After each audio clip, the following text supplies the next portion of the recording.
آج ہم ڈسکس کریں گے نور مقدم قتل کیس۔ نور مقدم ایک لڑکی جس کو پاکستان کے شہر اسلام آباد میں بے دردی سے قتل کر دیا جاتا ہے۔ اس کہانی میں کوئی ہیرو نہیں ہے بلکہ یہ کہانی ہے ایک ویلن کی، اور ہمارا معاشرہ تو ان جیسوں سے بھرا پڑا ہے۔ یہ کہانی ہے ایسے کمزوروں کی جو خود کو مرد کہتے ہیں، عورت پر ظلم کو اپنی طاقت سمجھتے ہیں، غیرت کے نام پر قتل کرنے پر فخر کرتے ہیں، کوئی شادی سے انکار کرے تو چہرہ تیزاب سے جھلسا دیتے ہیں، جان کہنے سے منع کر دے تو جان لے لیتے ہیں۔ قصور کی معصوم زینب ہو یا 70 سال کی عورت، انہیں تو عورت صرف ایک شکار نظر آتی ہے اور بس۔ آپ شاید مردوں کی ایک ہی کمزوری سے واقف ہوں، لیکن میں آپ کو آج مردوں کی اصل کمزوری دکھانا چاہتا ہوں جو ان کے یہاں ہوتی ہے۔ اسلام آباد کی ایک حسین شام میں شادی کی ایک تقریب میں یہ ڈانس کرتی لڑکی نور مقدم اور اس کے ساتھ ڈانس کرنے والا لڑکا ظاہر جعفر، یہ ڈانس کرتا ہوا جوڑا آپس میں بہت ہی اچھا دوست ہے۔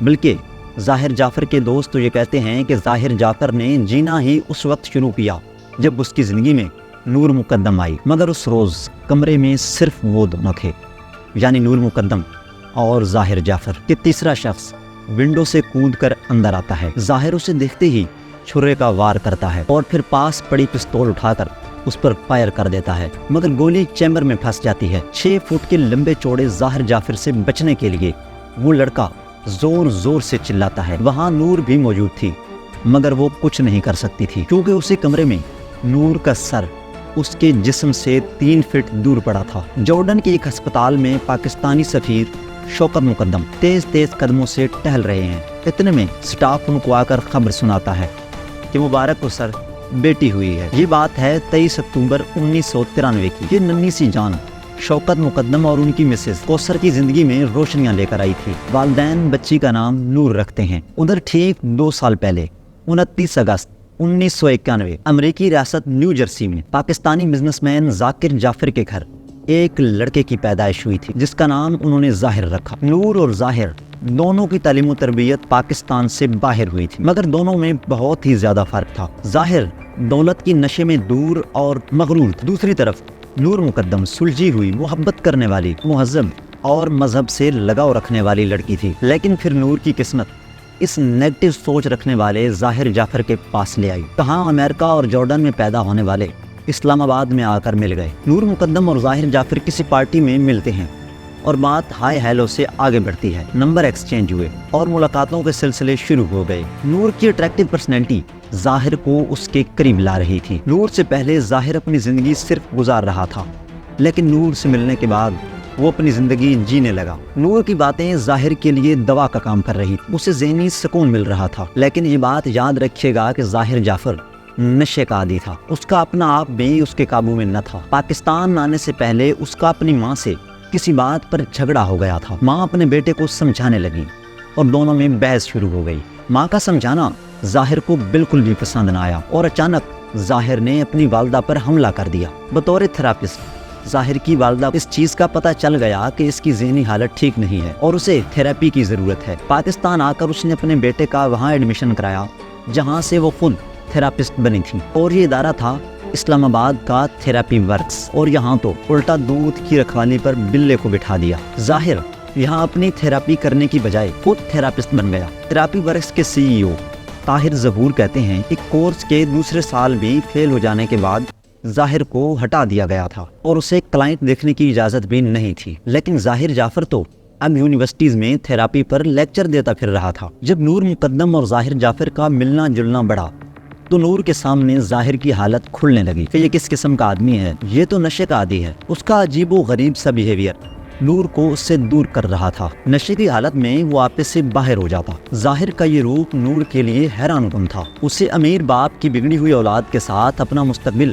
تاریک نظر آنے لگا۔ میں اس کے ساتھ نہیں رہ سکتی۔ نور نے ظاہر کے ساتھ بریک اپ کا فیصلہ کر لیا۔ وقت گزرتا گیا، دونوں کو ایک دوسرے سے بات کیے ہوئے 3 مہینے گزر چکے تھے، لیکن پھر ایک رات 18 جولائی 2021 نور کی موبائل پہ ایک میسج آیا۔ یہ میسج ظاہر کا تھا جس میں اس نے لکھا تھا کہ میں ہمیشہ کے لیے ملک چھوڑ کر جا رہا ہوں، بس آخری بار تم سے ملنا چاہتا ہوں، پلیز آخری دفعہ مجھ سے مل لو۔ نور راضی ہو گئی اور اپنے گھر میں بغیر کسی کو بتائے ظاہر سے ملنے کے لیے گھر سے نکل گئی۔ اسلام آباد کے سیکٹر F7 کے ایک گھر میں ظاہر جعفر گھر میں اکیلا تھا۔ ظاہر کے والدین کراچی گئے ہوئے تھے۔ اچھا، ظاہر نے نور سے جھوٹ نہیں بولا تھا کہ وہ ملک چھوڑ رہا ہے، اس نے امریکہ کے لیے ٹکٹ کروا رکھی تھی۔ لیکن جب نور آ گئی تو ظاہر کے ذہن میں کچھ اور ہی خیال آ رہا تھا۔ اس نے ٹریول ایجنسی کو فون گھمایا، اگر میں امریکہ نہ جاؤں تو کیا ہوگا؟ آپ کا ٹکٹ ضائع ہو جائے گا سر۔ ٹریول ایجنٹ کا جواب تھا یہ۔ ظاہر جعفر تھوڑا رکا اور پھر بولا کہ اگر 10 دن بعد امریکہ روانہ ہو جاؤں تو آپ کو ڈفرینس پے کرنا ہوگا۔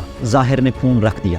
ادھر ٹیکسی ڈرائیور کافی دیر سے گھر کے باہر ظاہر جعفر کا انتظار کر رہا تھا، کیونکہ ظاہر جعفر نے اسی ایئرپورٹ جانے کے لیے بک کر رکھا تھا۔ رات کے 12:07 پر ظاہر جعفر نے چوکیدار کے ہاتھ 1000 روپیہ دے کر ٹیکسی ڈرائیور کو واپس بھیج دیا۔ ٹیکسی ڈرائیور نے تھوڑی دیر بعد فون کر کے پھر کہا کہ سر اگر آپ اب بھی جانا چاہیں تو میں اب بھی اویلیبل ہوں۔ ظاہر نے جواب دیا، ایسا کرو آ جاؤ۔ ٹیکسی دوبارہ دروازے پر پہنچی تو ظاہر مین گیٹ پر آ گیا۔ اس کے ایک ہاتھ میں سوٹ کیس تھا اور دوسرے ہاتھ سے وہ نور مقدم کا ہاتھ پکڑے ہوئے تھا۔ ظاہر نے نور کو چپل بھی نہیں پہننے دی، وہ ننگے پاؤں ٹیکسی میں بیٹھی۔ رات 2:20 پر ٹیکسی ایئرپورٹ کی طرف روانہ ہوئی، لیکن ابھی ٹیکسی ایئرپورٹ سے کافی دور تھی کہ ظاہر جعفر نے ٹیکسی ڈرائیور کو گاڑی گھمانے کا کہا۔ ڈرائیور نے پوچھا ابھی کیا ہوا سر؟ ظاہر نے جواب دیا ہم لیٹ ہو گئے ہیں، فلائٹ مس ہو جائے گی، لیٹس گو بیک۔ اب ظاہر نور کو لے کر واپس گھر آ گیا۔ یہاں کہانی میں ایک نیا ٹوسٹ آتا ہے۔ ظاہر جعفر نور مقدم سے 7 لاکھ روپے ارینج کرنے کا کہتا ہے۔ نور تو گھر میں بغیر کسی کو بتائے یہاں پر آئی تھی۔ نور اپنے ڈرائیور کو فون کرتی ہے اور اسے 7 لاکھ روپے فوری ارینج کرنے کا کہتی ہے، ساتھ یہ بھی تاکید کرتی ہے کہ کسی کو پتہ نہ چلے۔ خیر جیسے تیسے کر کے ڈرائیور 3 لاکھ روپے ارینج کر کے بتائے ہوئے ایڈریس پہ ظاہر جعفر کے گھر کے باہر آ کر کھڑا ہو جاتا ہے۔ ظاہر جعفر یہ رقم گھر کے نوکر کے ذریعے وصول کرتا ہے۔ اسلام آباد کے سیکٹر F7 کے اس گھر میں آنے والے کچھ گھنٹوں میں بہت بڑا کوہرام ہونے والا تھا۔ مگر اب چلتے ہیں نور کے گھر، جہاں بیٹی کو گھر میں نہ پا کر سب بہت زیادہ پریشان تھے۔ 21 جولائی کو عید الاضحیٰ تھی، لیکن اس کے والدین عید الاضحیٰ کی تیاری کیوں نہیں بلکہ نور مقدم کی تلاش میں تھے کہ ہماری بیٹی کہاں گئی۔ انہوں نے ظاہر جعفر کو بھی کالز کی، مگر وہ فون نہیں اٹھا رہا تھا اور نہ ہی نور کو کال ریسیو کرنے دے رہا تھا۔ اور پھر کچھ دیر بعد نور گھر میں کال کرتی ہے اور پھر کچھ دیر بعد نور اپنے گھر پر کال کرتی ہے، جس میں وہ یہ بتاتی ہے کہ وہ اپنے دوستوں کے ساتھ لاہور چلی گئی ہے۔ نور خطاطی کی بھی شوقین تھی، اسے مذہب سے کافی لگاؤ تھا۔ ایک وقت میں تو نور مقدم نے حجاب لینا بھی شروع کر دیا تھا۔ وہ ظاہر کو بھی مذہب کے قریب لانا چاہتی تھی۔ ظاہر بیرونی ملک جانے کا ارادہ ترک کر چکا تھا۔ آئیے پھر چلتے ہیں ظاہر کی طرف، جہاں کچھ دیر میں کوہرام بچنے والا تھا۔ ظاہر باہر جانے کا ارادہ تو ترک کر چکا تھا۔ نور آخری ملاقات کرنے کے لیے اس کے گھر میں تھی اور اب وہ نور کو جانے نہیں دے رہا تھا۔ شام 4 بجے دونوں میں بحث ہوئی۔ نور فوراً واپس اپنا گھر جانا چاہتی تھی۔ ظاہر جعفر نے اس پر تشدد شروع کر دیا۔ نور اپنی جان بچانے کے لیے وہاں سے بھاگی۔ وہ روشن دان سے کودی اور سیدھا گرل پر جا کر گری۔ پھر وہ اپنا پیٹ پکڑے ہوئے آگے کی جانب بڑھی۔ وہ مین گیٹ سے باہر نکلنا چاہتی تھی، لیکن یہاں واچ مین نے دروازہ بند کر رکھا تھا۔ وہ کہتی رہی کہ ظاہر مجھے مار دے گا، مجھے جانے دو، مگر گھر کے دونوں ملازم جمیل اور افتخار راستے کی دیوار بن گئے۔ جب نور کو واچ مین نے باہر نہ جانے دیا تو نور چوکیدار کے کیبن میں چھپ گئی۔ اتنے میں ظاہر بھی فرسٹ فلور سے کودا۔ نیچے آ کر اس نے نور کو کیبن سے باہر نکالا اور ہاتھ پکڑ کر گھسیٹتا ہوا واپس اندر لے گیا۔ اب یہاں ایک سوال پیدا ہوتا ہے کہ گھر کے اندر جو کچھ چل رہا تھا اس کا علم صرف 2 ملازمین کو تھا؟ نہیں، تحقیق سے پتہ چلا کہ ظاہر جعفر کراچی میں موجود اپنے والدین سے مسلسل رابطے میں تھا۔ فون کالز کی ریکارڈنگز کے مطابق وہ کئی گھنٹے تک اپنی والدہ سے بات کر رہا تھا۔ ظاہر نے اپنے والد ذاکر جعفر کو فون کر کے بتایا کہ نور اس سے شادی نہیں کر رہی ہے اور وہ اسے قتل کر رہا ہے، مگر ذاکر جعفر نے اپنے بیٹے کی بات کو سیریس نہیں لیا۔ چوکیدار نے بھی کراچی میں موجود ذاکر جعفر کو فون کر کے بتایا کہ اندر کمرے سے چیخوں کی آوازیں آ رہی ہیں سر، اور آس پاس کے لوگ بار بار گھر کی طرف دیکھ رہے ہیں۔ ذاکر نے چوکیدار کو کہا کہ تم ٹینشن مت لو، میں ابھی تھراپی سینٹر والوں کو فون کرتا ہوں۔ اور پھر ذاکر جعفر نے تھراپی ورکس کے CEO طاہر ظہور کو فون کیا۔ لیکن ادھر اسلام آباد کے سیکٹر F7 میں صورتحال لمحہ بلمحہ خراب ہوتی جا رہی تھی۔ نور کے شادی سے انکار کرنے پر ظاہر آپے سے باہر ہو چکا تھا۔ وہ چاقو سے اس کے جسم کو جگہ جگہ سے زخمی کر رہا تھا۔ وہ چیختی رہی، چلاتی رہی، مگر کوئی اس کی مدد کو نہ آیا، حتیٰ کہ واچ مین اور چوکیدار بھی۔ ادھر ظاہر کے والد کی طرف سے بھیجی گئی ٹیم اب دروازے پر کھڑی اور اندر جانے کے لیے نئے حربے آزما رہی تھی۔ ویڈیو کے شروع میں نے بتایا تھا کہ ایک لڑکا کھڑکی سے اندر کودتا ہے اور ظاہر اس پر حملے کی کوشش کرتا ہے، اس پر چاقو سے وار کرتا ہے۔ جی ہاں، یہ وہی لڑکا تھا جو تھراپی سینٹر کی طرف سے نرسنگ سٹاف تھا اور جس کا نام امجد تھا۔ اور پھر بالآخر ان کو بلایا گیا جن کو بہت پہلے بلا لینا چاہیے تھا۔ کمرے میں منظر کو دیکھتے ہوئے پولیس اہلکار بھی سکتے میں آ گئے۔ نور کی شناخت کے لیے شوکت مقدم کو فون کر کے بلایا گیا۔ بس کتنے ہم جاگے ہوئے اور تو اس نے کہا تھا مجھے روزہ رکھنا ہے مما 8 اور 9 ذی الحج کا۔ تو میں نے کہا ٹھیک ہے، میں نے کہا تم بھی سو جاؤ، مجھے نہیں پتا یہ کب کس نے بلایا، کیسے بلایا۔ اس نے سوچا مما سو ٹائرڈ، بہت تھکی ہوئی ہیں، تو میں تو یوں آ جاؤں گی نا، یہ ہم بعد میں ہم یہ سوچ رہے ہیں۔ اس کے بعد یہ صبح اٹھی ہوں روزے کے لیے سحری پہ، تو میں نے اس کو کہا محمد علی جاؤ بیٹا اس کو اٹھا دو، روزہ رکھنا ہے۔ تو یہ یہاں کھڑے، نہیں اس کو روزہ نہیں رکھے گی، وہ بہت ٹائرڈ ہے، شی سو ٹائرڈ، اس کو روزہ بالکل نہیں رکھوانا ہے ہم نے۔ تو میں نے کہا کہتے نہیں کل 9 ذی الحج کا رکھوا لینا، ابھی چھوڑ دو اس کو، بہت تھکی ہوئی ہے، تم دیکھ رہی ہو پرسوں سے ہم لوگ سوئے نہیں، تو اس کو رہنے دو۔ میں نے کہا اچھا ٹھیک ہے۔ یہ گیا ہی نہیں بیچارہ بلانے، چلا ہی جاتا، ہم سو جا۔ اور وہ گن پوائنٹ پہ بول رہا ہوگا نا کہ بولتے آئی مین لاہور، اور میں آ جاؤں گی مما، میں آ جاؤں گی مما۔ تو میں نے کہا بیٹا تم لاہور کیوں چلی گئی؟ اللہ کچھ بھی نہیں، تم بتا تو دیتی مجھے کچھ تو پتہ نہیں۔ میں پھر راستے میں ان کو کہتی رہی، میں نے کہا شوکت ہمیشہ بینہ جوائن کرنا چاہتی تھی، ٹھیک ہے، آپ کو کہہ رہی تھی کہ مجھے بینہ جوائن کرنا ہے، تو آپ کہہ رہے تھے کہ اچھا ٹھیک ہے میں بھی کروں گا، تو مجھے لگتا ہے یہ سہ روزہ میں نکل گئی ہے لاہور میں میرے دماغ۔ میں نے کہا شوکت آپ نے کہا تھا ایگزام کے بعد بات کریں گے، ایگزام ہو گئے، تو اس نے کہا یہ لوگ تو پتہ نہیں کب اجازت دیں گے، میں تو جا رہی ہوں۔ آواز سے ایسا ہوتا ہے نا، کبھی کبھی یہ ہوتا تھا دوستوں کے پاس جاتی تھی تو میں بہت فون کرتی تھی تو وہ چڑ جاتا ہے نا، بچے وہ ہو جاتے ہیں، تو کہتی اوکے مما، تو میں سمجھ جاتی کہتی تھی کہ وہ مطلب لوگوں کے سامنے طرح کہ یہ امبیرسنگ فیل کر رہی ہے کہ کیا ہے، میں لوگوں کے ساتھ مطلب تو ہی نہیں سکتا تھا۔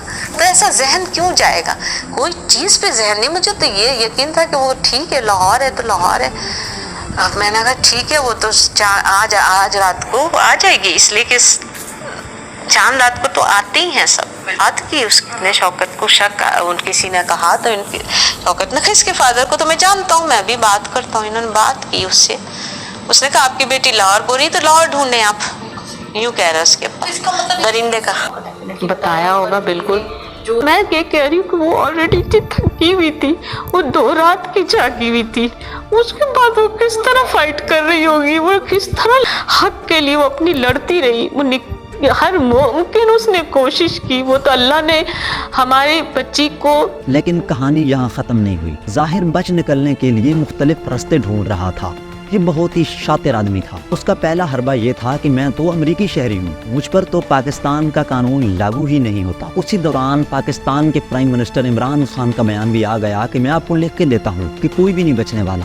اگر وہ یہ سوچ رہا ہے کہ وہ ڈیول نیشنلٹی ہولڈر ہے تو بچ جائے گا، تو ایسا نہیں ہوگا، بالکل بھی نہیں بچے گا۔ صرف آپ کو بتا دوں کہ لوگ کہتے ہیں کہ جی وہ بڑے مضبوط خاندان سے ہے جو وہ قاتل ہے اور وہ شاید بچ نہ جائے، یہ میں آپ کو بتا دوں کہ بچنے کوئی نہیں لگا اس میں۔ عمران خان کے اس بیان کے بعد شوکت مقدم کو کچھ آسرا ہوا کہ اب ہمیں انصاف ضرور ملے گا۔ اسی دوران امریکی سفارت خانے سے کچھ لوگ ظاہر جعفر سے ملنے کے لیے جیل میں آئے۔ اس وقت تو یہ لگا کہ پاکستانیوں کو قتل کرنے والے ریمنڈ ڈیوس کی طرح ظاہر جعفر بھی بچ جائے گا، لیکن پھر امریکی سفارت خانے سے ایک ٹویٹ آتا ہے جس سے دودھ کا دودھ اور پانی کا پانی ہو جاتا ہے۔ اس میں یہ وضاحت کی جاتی ہے کہ امریکہ وکیل تو دے سکتا ہے لیکن عدالتی کارروائی میں مداخلت نہیں کر سکتا۔ اب پولیس ظاہر کے والدین کو قتل کے شواہد مٹانے کے الزام میں گرفتار کر لیتی ہے۔ دوسری طرف تھراپی ورکس کے سی ای او طاہر ظہور اور ان کی ٹیم بھی شواہد مٹانے کے الزام میں دھر لی جاتی ہے، لیکن ثبوت نہ ہونے کی بنا پر ان کو رہا کر دیا جاتا ہے۔ ادھر ظاہر جعفر کو اب بھی بچ نکلنے کی امید تھی۔ اب وہ عدالت کے سامنے پاگل ہونے کا ڈرامہ رچانے لگا۔ وہ کبھی ویل چیئر پر آتا تو کبھی سٹریچر پر۔